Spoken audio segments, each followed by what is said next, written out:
Hi friends, అందరికీ నమస్తే. ఆంధ్రప్రదేశ్ ప్రభుత్వం కొత్త పింఛన్లకు సంబంధించి కీలక నిర్ణయం అయితే తీసుకుంది. కొత్త పింఛన్లు జూలైలో ఇవ్వడానికి సిద్ధమవుతుందని తెలుస్తుంది. మంత్రివర్గ ఉపసంఘం దీని గురించి సమావేశం నిర్వహించింది. అయితే ఈ వారంలో కొత్త పింఛన్ల అంశంపై మరోసారి కలిసి ప్రభుత్వానికి నివేదిక ఇస్తుందని చెప్తున్నారు. ఆ తర్వాత ఏపీ ప్రభుత్వం పింఛన్ల అంశంపై నిర్ణయం తీసుకుంటుంది. రాష్ట్ర వ్యాప్తంగా కొత్తగా దాదాపు 6 లక్షల దరఖాస్తులు వస్తాయని అంచనా వేస్తున్నారు. ప్రస్తుతం 63.32 లక్షల మందికి పింఛన్ల కోసం 2,722 కోట్లు ఖర్చు చేస్తున్నారు.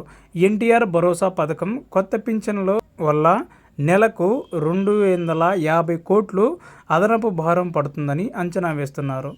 జూలైలో దరఖాస్తులు స్వీకరించి ఆగస్టు నుంచి పింఛన్లు ఇచ్చే అవకాశం ఉంటుందన్నారు. గత ప్రభుత్వంలో ఎన్నికల సమయానికి 2.3 లక్షల దరఖాస్తులు పెండింగ్లో ఉన్నాయని తెలుస్తుంది. ఎంతోమంది అర్హులైన వారికి పింఛన్లు ఇవ్వలేదని, అలాగే కొందరు అనర్హులకు కూడా అర్హులుగా చేర్చాలనే ఆరోపణలు ఉన్నాయి. ఇప్పుడు వారందరికీ మళ్ళీ దరఖాస్తులు తీసుకోవాలని కూటమి ప్రభుత్వం నిర్ణయించిన సంగతి తెలిసిందే.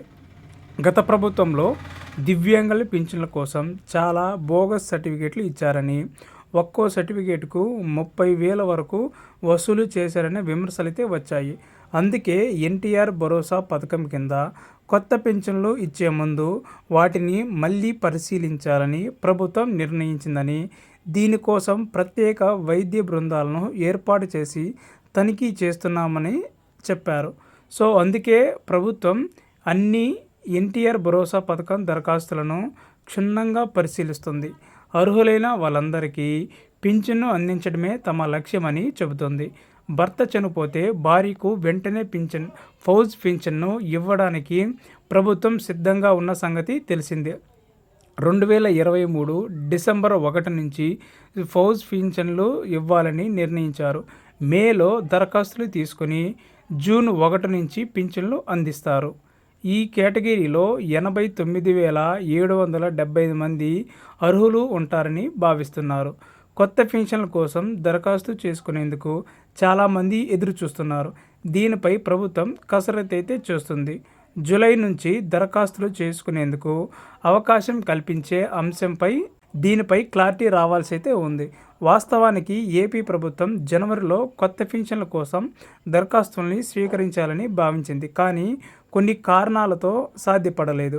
దివ్యాంగుల కోటాలో పింఛన్ను తనిఖీ చేస్తుండడంతో కొత్త పింఛన్ల విషయం ఆలస్యం జరుగుతుందని చెప్పడం జరిగింది. సో ఇది ఫ్రెండ్స్, అంటే ఈ జూలై నుంచి అయితే దరఖాస్తులు చేసుకోవడానికి కొత్త పెన్షన్లకు సంబంధించి దరఖాస్తులు అయితే ప్రారంభం కాబోతున్నాయి. సో ఎవరెవరికైతే ఈ పెన్షన్ల కోసం ఎదురు చూస్తున్నారో వారందరికీ ఇది ఒక గుడ్ న్యూస్గా చెప్పవచ్చు.